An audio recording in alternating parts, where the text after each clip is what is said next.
డబ్బులు ఇచ్చి దరిద్రాన్ని కొని తెచ్చుకోవటం. ఇట్ట కూడా కొంతమంది జబ్బు పాలు అవుతారు. అట్లా తెచ్చుకో నా దగ్గరకు వచ్చి దేవుడు స్వస్థపరచాలి ప్రార్థన చేయండి. నిన్ను ఎవడు చేయమన్నాడు ఆ పనులు? సరేలే చేసేదని ప్రార్థన చేస్తాను నేను, ఆయన చిత్తం స్వస్థపరుస్తాడు. సరే తెలుసో తెలియకో చేశానులేయ్యా, ఇంక చేయనయ్యా, మారు మనసు పొందుతున్నా అంటే దేవుడు కార్యం చేస్తాడు. కాబట్టి ఈ ఒక జబ్బులో ఎన్ని కారణాలు ఉన్నాయి చూడండి. ఇంకా అయిపోలా, తవ్వే కొద్దీ వచ్చును కారణములు అన్నీ. ఇప్పుడు చెప్పింది ఎక్కడుంది బైబిల్లో అంటారా? నీ దేహమును చెరుపు దానిని నీ యొద్ద నుండి తొలగించుకో అన్నాడంటే ఉంది. కొంతమంది అంటారు అసలు సిగరెట్ తాగొద్దని ఎక్కడుంది బైబిల్లో, కైని తినొద్దని ఎక్కడుంది బైబిల్లో అంటే ఇప్పుడు సిగరెట్ పెట్టి మీద ఏ రోగం వచ్చిందో కూడా ఫోటో వేసి మరీ చూపిస్తున్నారు. ఇంకా నీకు బైబిల్లో చెప్పాలయ్యింది.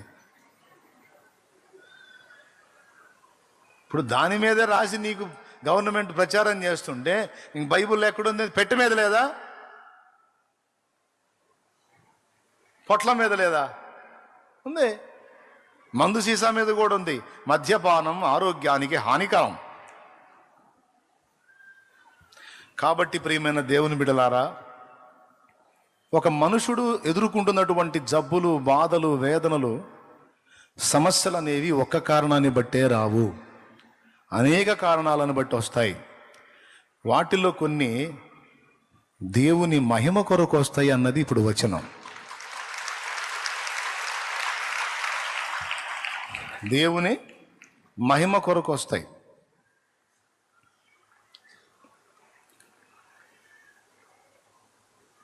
గుడ్డివాడుగా పుట్టడానికి ఇతడు పాపం చేశాడు, ఇతన్ని కన్నోళ్ళు పాపం చేశాడంటే వీడైనను వీని కన్నవారైనను పాపం చేయలేదు, కానీ దేవుని క్రియలు వీని యందు మయంపరచబట్టానికి వీడు గుడ్డివాడుగా పుట్టాడు అని అప్పుడే అతని దగ్గరికి పిలిచి ఉమ్ము ఊసి బురద చేసి నేల మీద ఆ బురదను అతని కళ్ళకి రాసి, ఇదిగో నీవు సిలోయమను కోనేటికి వెళ్ళి కళ్ళు కడుక్కొని చూపు పొందన్నాడు.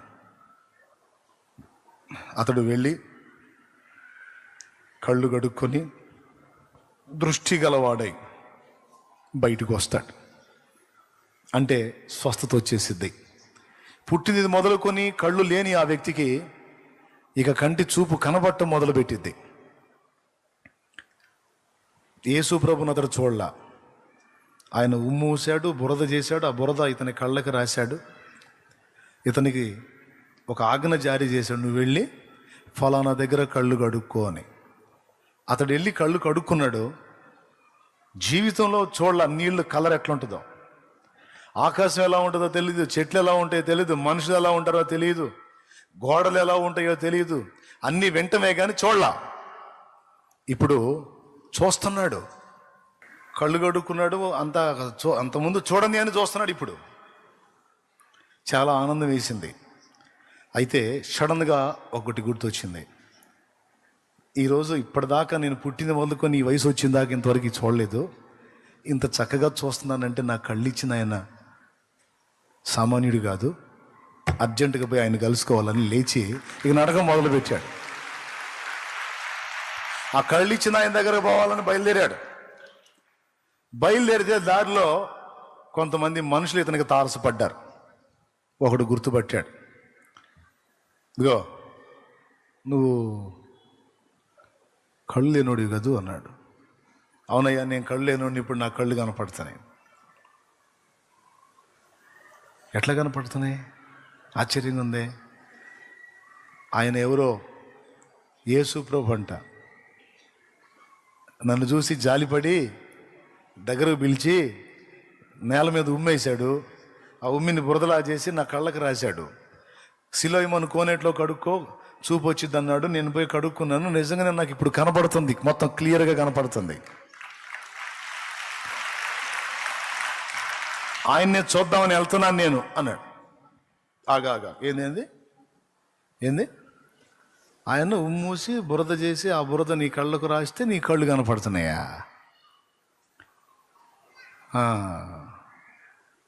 అది నువ్వు మాకు చెబుతున్నావు, ఇప్పుడు మేము నమ్మాలి. నమ్మేది ఏందిరా? నేను కళ్ళు లేనివాడిని గుడ్డోడిని అన్న సంగతి మీకు తెలుసు కదా, ఇప్పుడు నాకు కనబడతాను అన్న సంగతి కూడా ఇంకా నమ్మేదేంది? వాడు ఇంకొకటికి చెప్పాడు. వాడు వచ్చి అంటాడు, నిజమా? చాలా ఆశ్చర్యంగా ఉందే, ఏదేది మళ్ళీ చెప్పు అని మళ్ళీ పాప మొదలుపెట్టి చెప్పాడు. ఇక తడవకొకటి రావటం, ఏం జరిగిందంటాం, ఇక పెద్ద సభ అయిపోయింది అది. వీడంటాడు, నన్ను పోనిండ్రా నాయన, నేను మళ్ళీ వచ్చి చెబుతాను. ఆయన వెళ్ళిపోతాడు, ముందు ఆయన్ని కలుసుకోవాలి, ఆయన దగ్గర పోనిండి నాయన నన్ను అంటాడు. అంటే కాదు అట్లా ఎట్లా పోతావు? ఇప్పుడు నువ్వు బాగుపడ్డోడివి, దేవుణ్ణి మహిమపరిస్తే వేరు, కానీ నువ్వు యేసును మహిమపరుస్తున్నావు. అది నచ్చట్లా మాకు. నువ్వు బాగుపడ్డావు సరే, అది దేవుడు బాగు చేశాడను, యేసు బాగు చేశాడను మాకు మేము ఒప్పుకోం అని యేసును మహిమపరచొద్దు అని అడ్డగించారు. ఇంకొకడు వచ్చి అన్నాడు, అసలు వాడు చూడాలి కేసు కొట్టేటని ట్రై చేశాడు. వాడేమంటాడు తెలుసా, అసలు వీడు మా ఊరి గుడ్డోడు కాదంటాడు. వాడు చూడు అసలు ఆ మాటతో ఇక మొత్తం కేసు క్లోజ్ చేద్దాం అనుకున్నాడు వాడు. అసలు వీడు మన దగ్గర భిక్షాటం చేసే గుడ్డోడు కాదు, వాడు ఇట్లా ఉండడులే, వాడు వేరు, అసలు వాడి చేతిలో కర్ర ఉంటుంది, చెప్పు ఉంటుంది. అంటే వీడికి చెప్పారే, నేనే ఆయనకి కనబడక ఉపయోగించా, ఇప్పుడు కనపడుతున్నాయి, ఇంక అవసరంలా, వాటిని పడేసా, ఆయన కలుసుకుందని వెళ్తున్నాను, పోనేండ్రా అంటాడు వీడు. అలాగే అటుపోతా ఉంటారు వీళ్ళు. ఇప్పుడు ఈడి కళ్ళు వస్తే వాళ్ళకు వచ్చిన బాధ ఏందో నాకు అర్థం కావట్లా. సరే, ఇంకొకడు వచ్చాడు, సభ దగ్గరికి తీసుకెళ్దాం పండి, పరిసయ్యుల దగ్గరికి తీసుకెళ్దామని పరిసయ్యుల దగ్గరికి తీసుకెళ్ళా. వాళ్ళ అమ్మా నాన్న పిలిపించండి. ఇప్పుడు మన ఊరు గుడ్డోడా కాదనేది డౌట్ కదా మనకి, తేల్చుకుందాం. వాళ్ళ అమ్మా నాన్న ఇక్కడే ఉంటారు, వాళ్ళే చెబుతారుగా. అంటే వాళ్ళ అమ్మా నాన్న పిలిపించారు వీళ్ళు. చూడు, వాళ్ళ ఊరోడు వాళ్ళ మధ్యలో తిరుగుతున్నారు, పంచాయతీ. వాళ్ళ అమ్మా నాన్న వచ్చి నిలబడ్డారు. గుడ్డివాడుగా మీకు పుట్టిన కుమారుడు ఉన్నాడే, ఇతడేనా? వాళ్ళు చక్కగా చేతులు కట్టుకుని, బాబు, గుడ్డివాడుగా మాకు పుట్టిన కొడుకు అయితే వీడే, ఆ కళ్ళెట్టు వచ్చినాయి మాత్రం మాకు తెలియదు అన్నారు. తెలుసు వాళ్ళకి. గోండా చప్పట్లు ఎందుకు కొడుతున్నావు, తర్వాత కొడుతూ కాలే. ఎందుకన్నారు తెలుసా మాట, కళ్ళు ఎట్లా వచ్చినాయో మాకు తెలియదని. యేసు ప్రభు వాని కళ్ళకు స్వస్థత ఇచ్చాడు, ఇప్పుడు కనపడుతున్నాయి అని వీళ్ళు అన్నారు అనుకో. అంతకుముందే ప్రచారం జరిగింది, ఎవరైనా యేసుని గురించి ఘనపరిచి మాట్లాడితే వాళ్ళని వేలేస్తామని పెద్ద సభ జరిగింది. కాబట్టి వీళ్ళు మరి ఊళ్ళో ఉండనీయకుండా నిలబడతారు కదా. ఎందుకు వచ్చిన గొడవ? ఒకటైతే మనకు శుభకార్యం జరిగింది, మన అబ్బాయి కళ్ళు అయితే ఇప్పుడు పని చేస్తున్నాయి, కాబట్టి ఇబ్బంది ఏం లేదు. వాళ్ళు ఎట్ట తప్పిస్తున్నారో చూడయ్యా. వాడు పసిబిడ్డ అయితే మేము చెబుతాం, వాడు ఈడు వచ్చిన వాడు వయస్సు గలవాడు కనుక మీ అబ్బాయా కాదన్నారు కనుక మా అబ్బాయే. అది కళ్ళు ఎట్టొచ్చినాయో వాడిని అడగండి. అప్పుడు మళ్ళా రెండో మారు మొదలు పెట్టారు. మళ్ళీ ఆ రెండో మారు అడిగినప్పుడు ఈ మాట అన్నారన్నమాట, చూడు, దేవుని మహిమపరచు, ఆ మనుషుడు పాపి అయిన మనుషుడని మేము ఎరుగుదుము అన్నారు. ఇది పాయింట్. అంటే నువ్వు యేసు అంటున్నావే, ఆ మనిషి మంచోడు కాదు, ఆ మనిషి తేడా, ఆ మనిషి పాపి అయిన మనుషుడని మేము ఎరుగుదుము, కాబట్టి నువ్వు దేవుని మహిమపరచు అని చెబుతున్నారు. అంటే దీని అర్థం ఏంటో తెలుసా? ఆ దేవుని యొద్ద నుండి శక్తి పొందుకొని నిన్ను ముట్టినవాడు యేసు అని నువ్వు చెబితే ఘనత యేసుకి వెళ్తుంది, ఒక మనిషికి వెళ్తుంది. కాబట్టి ఆయనకి నువ్వు ఘనపరచడానికి వీల్లేదు, అతన్ని మయంపరచడానికి వీల్లేదు, నువ్వు దేవుణ్ణి మయంపరచాలి అని బ్రతిమాలుకుంటూ దేవుణ్ణి మహిమపరచు, ఆయన పాపే అంటే అటు చెబుతా తెలుసా? ఇదిగో అబ్బాయి, నా మాట నాయన, నువ్వు దేవుణ్ణి మయంపరచాలరా, అతన్ని గనపరిచి మాట్లాడితే అతను ఎంత తేడానో మాకు తెలుసు. ఇప్పుడు మీరు వెళ్ళి శాలేమన్న ఉపదేశం ద్వారా నేను మారు మనసు పొందాను, రక్షణ పొందాను అని నేనంటే నచ్చని వాళ్ళకి చెప్పారనుకో, అవునా వాడు ఫుల్ తేడాగా అన్నట్టు అనమాట. దేవునికి స్తోత్రం. నా మీదే చెప్పుకుంటున్నా. దానికి వాని సమాధానం ఏంటో తెలుసు, ఎంత అద్భుతంగా చెప్పాడో చూడండి.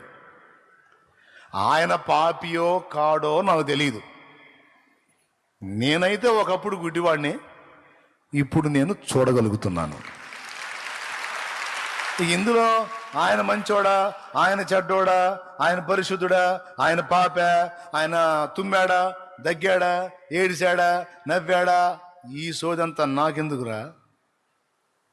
అతనిని దేవుడు వాడుకున్నాడు, అతనిలో దేవుడు ఉన్నాడు, ఉన్నవాడు నన్ను ముట్టాడు, బాగుపడ్డాను నేను. ఆయన మంచోడా, ఆయన చెడ్డోడా, ఆయన మంచి చెడ్డలు నాకెందుకు?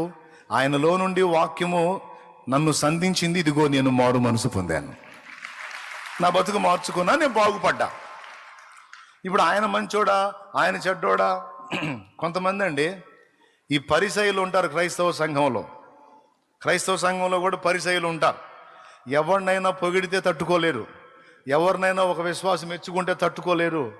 ఏదో ఒక విధంగా వాడి మీద బురద చల్లటానికి వెతుకుతూ ఉంటారు. ఈ అసూయతో నిండిన పరిసయ్య మోక దేవుని ఎరిగిన వాళ్ళలో కూడా ఉన్నారు. వాళ్ళు బంధాలు మారు మనసు. దేవునికి స్తోత్రం.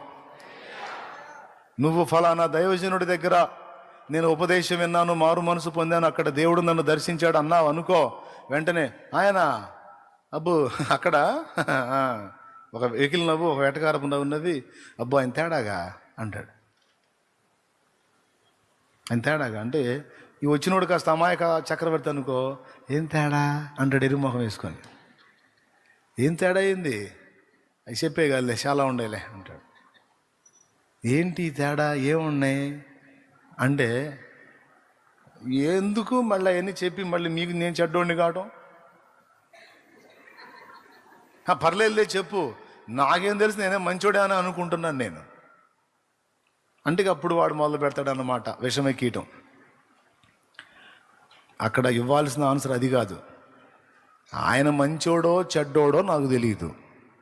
ఒకప్పుడు నేను దుర్మార్గంలో పాపంలో ఉన్నాను, ఆయన నోట నుండి దేవుడు పలికించిన మాటతో ఇదిగో నేను సంధించబడ్డాను, నేను మారు మనసు పొందాను, నేను రక్షింపబడ్డాను, నేను దేవుని వెంబడిస్తున్నాను, నేను దేవునికి దగ్గర అయ్యాను, నేను స్పిరిచువల్గా ఎదుగుతున్నాను, నా ఆత్మీయ జీవితం ఫలభరితంగా ఉంది, నాకు చాలు. నేను ఇక భూతార్థాలు తీసుకొని రాత్రుల్లో లాంతరాలు తీసుకొని నేనే దేవులాడేది ఆయన్ని. ఈ పరిశోధన నాకెందుకు? పనికి మాలిన పరిశోధన. హల్లెలూయా. నా ప్రియమైన దేవుని బిడ్డలారా, చూడండి, ఆ మనుషుడు మంచివాడు కాడు కాబట్టి అతడు దేవుని క్రియ చేసినా అది కూడా చెడ్డదే అంట. ఎంత దుర్మార్గం ఇది, ఎంత అన్యాయం. వాళ్ళు ఏం చెబుతారు తెలుసా? నీకు తెలీదు, నువ్వు యేసు యేసు యేసు అంటున్నావు, మాకున్న పవర్స్ నీకు తెలుసా? మేము తలుచుకుంటే ఈ ఊళ్ళో నిన్ను తిరగకుండా చేయగలం, మేము తలుచుకుంటే ఈ ఊళ్ళో ఉన్నాయో నిన్ను ఈ రోడ్ల మీద తిరగవేక, నువ్వు ఊరు బయట ఉండాల్సిందే. ఒక్క మనుషుణ్ణి కూడా నీతో మాట్లాడనీయం, మాకున్న పవర్ అది అని బెదిరిస్తున్నారు. వాడికి చిర్రెత్తుకొచ్చింది. చివరికి ఏం చేశాడో తెలుసా? తడకొకడు వచ్చి మళ్ళీ మళ్ళీ అడుగుతుంటే వాడికి డౌట్ వచ్చి, నేను ఇన్నిసార్లు చెబితే మళ్ళీ అడుగుతున్నారు, కొంపతీసి మీరు కూడా ఆయన శిష్యులు అవుతారా ఏందన్నాడు. వీడి వెటకారం. ఇప్పుడు నాకు కళ్ళు ఏదో ఇచ్చాడు అనుకో, ఏదో నాకు లైన్ అయింది, నేను పోతున్నా ఆయన దగ్గరికి, పదే పదే పదే పదే నా మీద తవ్వకాలు జరుపుతున్నారు, కొంపతీసి మీరు కూడా వస్తారా ఏందిరా? రానప్పుడు పోయావని పోనీయండి, మీకెందుకు పరిశోధన? అందరూ కట్టగట్టుకొని వెళ్ళేస్తామని పంచాయతీ పెట్టారు. ఇప్పుడు వాని ముందు రెండు ఉన్నాయి. దేవునికి భయపడి యేసును మయంపరచాలా, లేకపోతే మనుషులకు భయపడి దేవుణ్ణి వదిలేయాల. 2, వాడు భౌతికమైన కళ్ళే కాదండి, మనోనేత్రాలు కూడా వానికి వెలిగించబడ్డాయి. కొంతమందికి స్వస్థత వచ్చింది.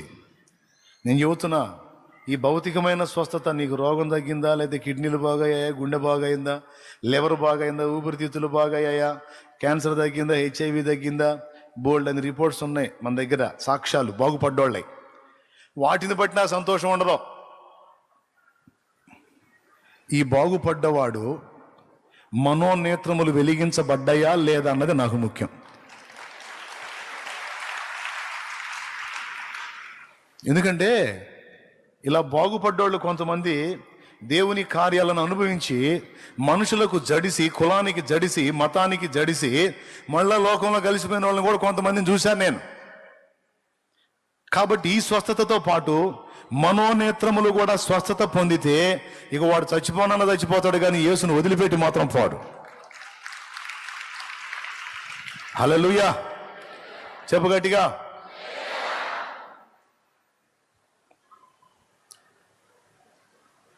నేను చెప్తున్నా, ఎవరి తీర్పు వాళ్ళకు ఉంది.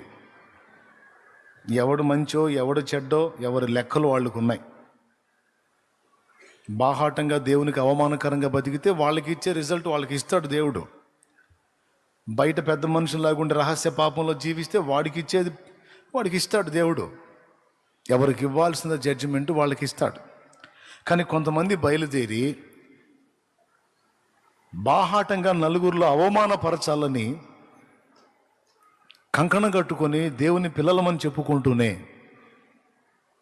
సాటి భక్తిపరులను, ఆత్మీయులను, సేవకురండను అన్యాయంగా దూషణ పాలు చేయటం, విమర్శించటం, దుయ్యబట్టటం, అసభ్యకరంగా వ్యవహరించటం, మాట్లాడటం, లేనిపోని నేరారోపణలు ఆ వ్యక్తుల మీద మోపి అన్యాయంగా వాళ్ళకి తీర్పులు తీర్చటం అనే దుశ్చర్య ఒకటి నేటి క్రైస్తవ సమాజంలో జరుగుతుంది.